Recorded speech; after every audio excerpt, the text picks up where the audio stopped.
Premiér Fico oprášil dlažobné kocky a Majdan.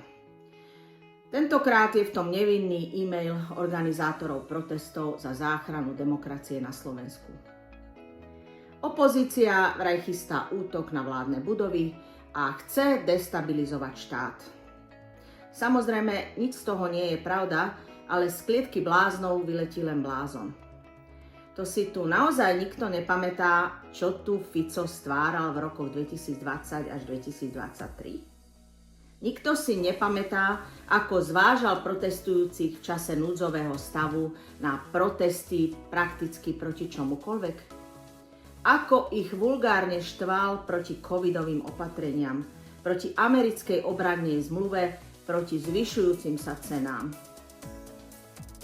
On dnes otvorene zrádza našu krajinu a ťahá nás do sféry vplyvu Ruska.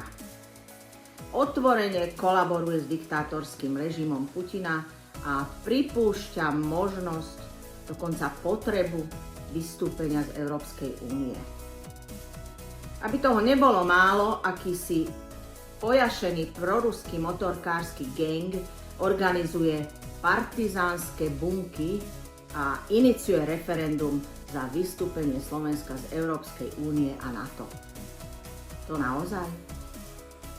Kde ste, pán Žilinka, pán Eštok, pán prezident mieru a pokoja?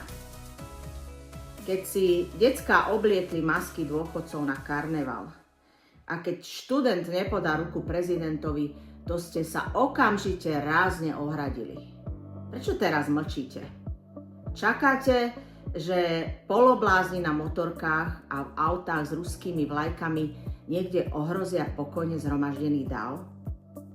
To tu už naozaj žijeme v nejakej gangstrokracii a vám je to úplne jedno?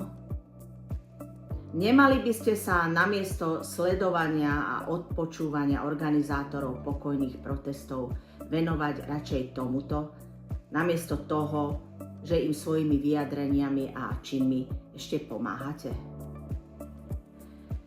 Vážení spoluprotestujúci na námestiach, kľúčové je zachovať pokoj, nedať sa vyprovokovať, nebáť sa ísť do ulic a pokojne vyjadriť, že my sme Európa. Je to naše právo a v tejto chvíli aj povinnosť.